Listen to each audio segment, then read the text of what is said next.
In a quiet town surrounded by dense woods, 12-year-old Lily was known for her peculiar habit of hoarding. Her room was a labyrinth of stuffed animals with missing eyes, tattered books, broken electronics, and crumpled candy wrappers. Her parents, Mark and Sarah, had reached their limit. "Lily, if this mess isn't cleared by tonight, you're grounded for a month," her mother said, arms crossed. Reluctantly, Lily began sorting through the chaos. She grabbed an old cardboard box filled with clothes from when she was much younger. As she opened it, a faint, putrid odor hit her. Among the faded fabric, 2 crimson eyes glowed. A rat. She screamed, and the rat darted out. But then, more eyes appeared. Dozens of them, gleaming like rubies in the dim light. Lily stumbled backward, screaming for her parents. When Mark and Sarah rushed in, they found only the box of clothes, undisturbed.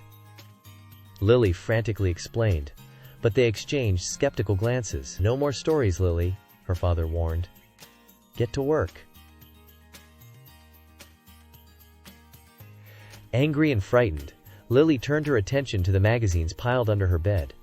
As she pulled them out, she froze. The rats were there again, this time gnawing on the cords of her bedside lamp. She screamed louder this time, but by the time her parents arrived, the rats were gone. "Enough!" Sarah said, exasperated. "We're not falling for these tricks. Clean your room." Lily was left alone, her fear mounting.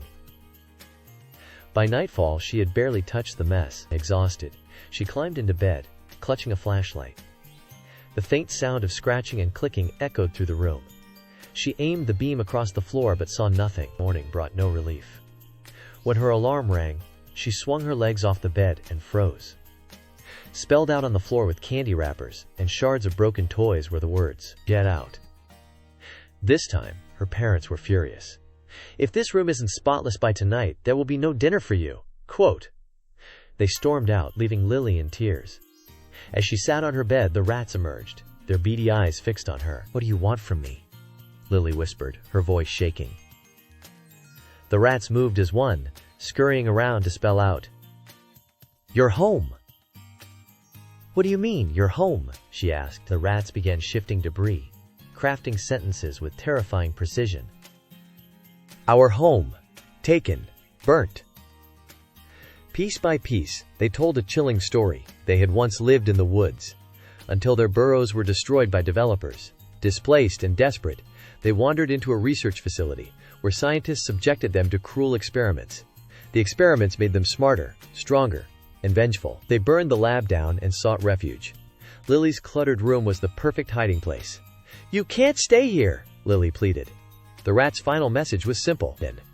Then it burns. Before Lily could react, the rats darted out of her room. Moments later, her mother's scream pierced the air. Racing to the kitchen, Lily saw the rats swarming, chewing wires, and gnawing at the gas line of the stove.